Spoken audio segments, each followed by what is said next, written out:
ظروف مناخيه كالجفاف كما قلتي، ولكن بسبب قرارات حكوميه كنتحدثوا على تقريبا اكثر من 70 مليار ديال الدرهم اللي مشات هباء منثورا. فين كاين 70 مليار ديال الدرهم؟ الدعم اللي خصته الحكومه في ظرف السنوات الماضيه، وهذا ما نشرته لا 70 مليار ديال الدرهم اللي مشات كدعم لمستوردين في نهايه المطاف. نعم 70 مليار درهم. نعم اعتقد كاين شي خطا في لا، هذا ما نشرته الصحافه.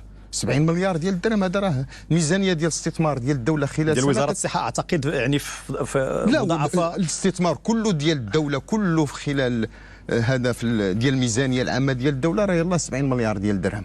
لا بمعنى ما نشر في الصحافه بالنسبه اليكم. انا ما قريتش، ما نقدرش. ما طلعتيش على التحقيقات اللي دارت السيد الرئيس؟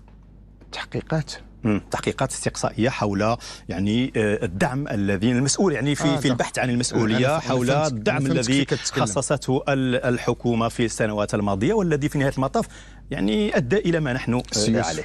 اعمال العقلاء تصان عن العبث. احنا امام ظاهره مواطن كيعاني، خصنا نلقاو له الحل.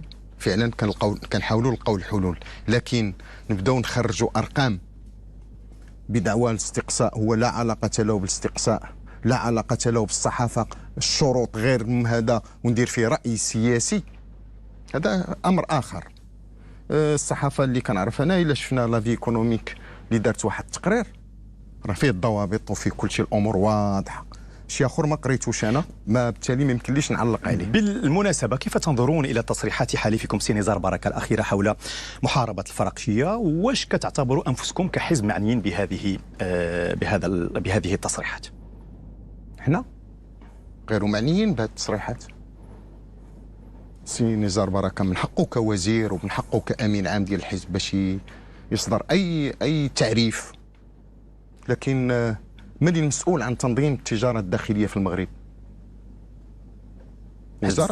وزارة الصناعة والتجارة التي يدبرها حزب استقلال. يمكن كيتكلم على راسه، ممكن. انا ما علاش بغيتي انا تلصق فيا انا باش نقول لك حكومه يعني انتم حكومه منسجمه متضامنه؟ لا حكومه منسجمه متضامنه. باش غنجيبوا السي الزور غادي نناقشوا مع هذا الموضوع. مزيان. انا راه كنت وزير الصناعه والتجاره وكنعرف علاش كنتحدث، ما كنتكلمش من فراغ.